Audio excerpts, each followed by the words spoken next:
Hey everyone, and welcome back to DJs and Studios Eating Cereal, my producer podcast with bowls of insight from your favorite artist. I'm so stoked today to have Thrasha on our show. Thrasha is known for her cinematic dubstep sound and touring with big artists like Company. Well, let's dive into our conversation. Yo, what's up, Thrasha? How you doing today? I'm doing awesome, Mesophonic. How are you? I'm doing great. Yeah, is there anything new with you? I've been really busy working on new music. I just made a new remix for E Craze and another remix for my friend Ivory, two of my favorite artists, so I'm really hyped about that. I just played a show with Perry Wayne in Albuquerque a couple weeks ago, and then I just announced 4 tour stops with Barely Alive that start this August, so I'm really excited to go on tour with them. How about you? But I just finished a remix for Travis Scott, and I've just been working on a bunch of songs, just like cranking them out. Awesome. And you have the Mishawaka show, right? With the Whittler? Yeah, in Cool. July. Cool. You ready to see the cereal I picked for you? I'm ready.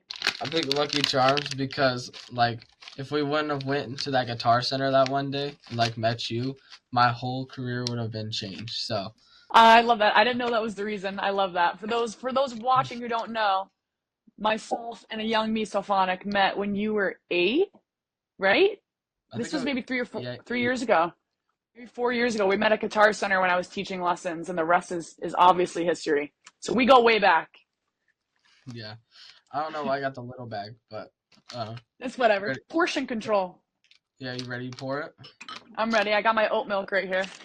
Let's I've go. only ever had Lucky Charms a couple times, so this will be like blast from the past right here. The milk's all over me now. That's all right. Let me get like a good bite with the rainbows. Yeah. All right, let's go. All right, ready?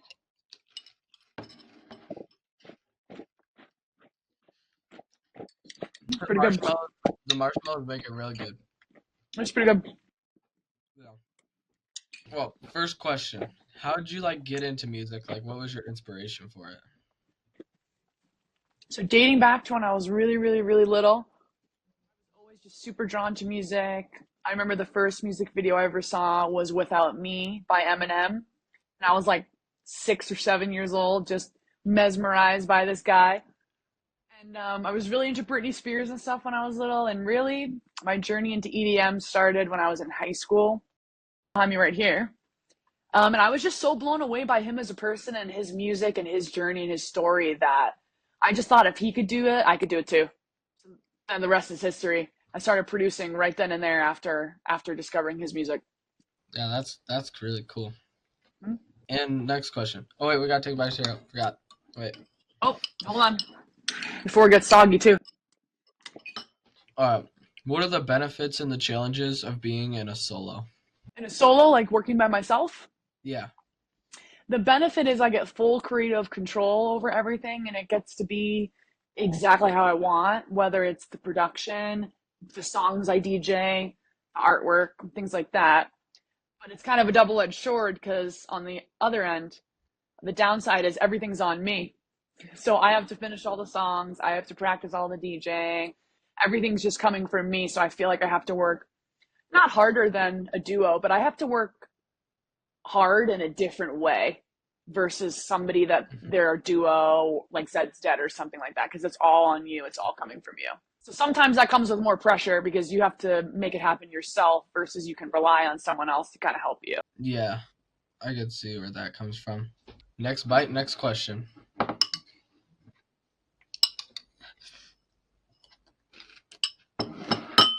Do you like have any advice that you give to up and coming producers that want to get into the music scene? Totally. So the first thing is, in no particular order, just go to the shows. Go to the shows, whether it's EDM you want to get into, country music, whatever the genre is, go to shows, meet people, find out what the fan base is like, how they are, how they operate. Because you'll draw a lot of inspiration from going to shows and meeting other ravers. Something else is something that I learned from someone that I really look up to, which is an artist named Lana Del Rey, where it's you should really pick and choose your role models wisely and research their entire life and their journey as an artist or an actor, whatever their occupation is, and figure out how they became successful and then emulate that in whatever way it would mean to you. And that's what I did with like, some of my favorite artists. One of the hardest things when you're a new artist or DJ is you feel pressure to make music for other people and not for yourself. And if you try and make a career based off that, then you're never going to be happy because you're always going to try and be pleasing others. That's actually really true. I haven't thought about that. Yeah. Of like we put pressure on ourselves. I'm sure you do this too as an artist where we're like, oh, I have to make a banger. That's just putting pressure on yourself and then you're not having fun. So if you're not having fun while making music, then it's never going to turn out to be something that you want. So you kind of just got to put pen on paper and let it flow out of you when you're making music. Yeah. I also got like that inspiration from being at a show too. Like met some people and then it just took off. Next bite, next question. Oh, do you have any whips you've been working on lately? I actually went on the computer yesterday and went through my entire. I have a folder on my computer called ideas, and I went through every single idea dating back to September 2023, some from like last July, and I just went through all of them and deleted a bunch of stuff that was just kind of like practice loops, and I organized Hmm. everything by like a collab, remix. Right now, I'm trying to work on an EP, but I have two different ideas. So the whips I have going right now are some remixes. I have two collabs, one with my friend Hexa, shout out Hexa, one with my friend Doyle, shout out Doyle. And then I'm working on like my debut EP that hopefully will come out later this fall. Could you send me the one called Next Level? Should we run it? Let's do it. Give the people what they want. Uh, Okay.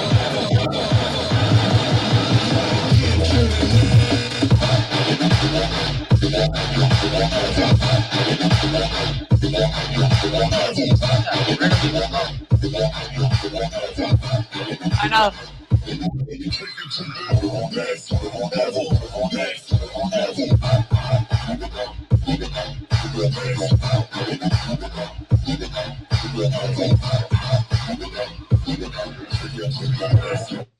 That's crazy. It's got like that whole rhythm flow. Yeah, I've definitely been like moving more towards like cinematic type rhythm right Mhm. now, and that's probably more like what my EP will be is more like the cinematic rhythm. But what's funny about that next level song is like Ivory is one of my favorite artists, and I used to Yeah, just bump that song all day every day when it came out before I really was even like making good music or like listenable music. And I just like loved Ivory so much. So it's crazy, like full circle, that he asked me to make the remix for him like in 2024. It's pretty crazy. yeah, that's crazy. Hmm. My one's like a flip of Fiend by Travis Scott. Okay, nice. You're gonna have to show that to me or send it to me. I got it. Like I'll just play it and it'll go Oh, that. perfect. Yeah, play it, play it. I'd love to hear it.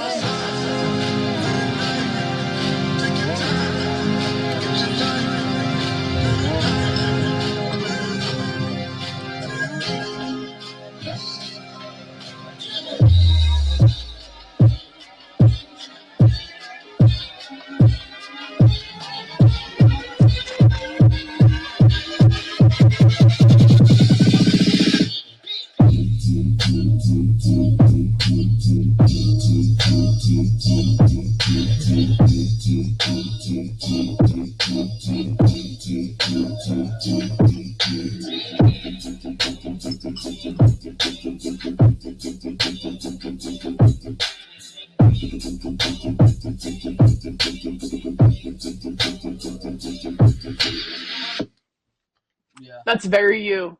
If someone showed that song to me, I would know that you were the one that made it. yeah. I've just been leaning more towards the webs because it's like more like natural for me to make. Like today, I did make a heavy song, but it's not as heavy as like it's not as good. I mean, as like something this like that is I would make. Yeah, Well, that goes back to what we were just talking about. You got to stay true to yourself. yeah. Well, thanks for chatting with me today.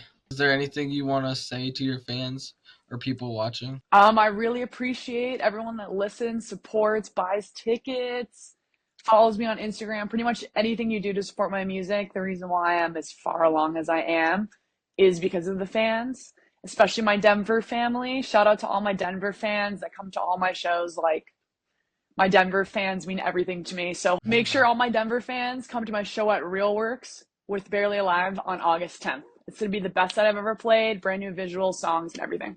Well, that's gonna be sick. Hopefully, I could get into there. Is it like 21? You are more, I don't think so. You're more than welcome to come. I would love if you came to the show. I'll put it in the calendar. August 10th. Okay. Yep.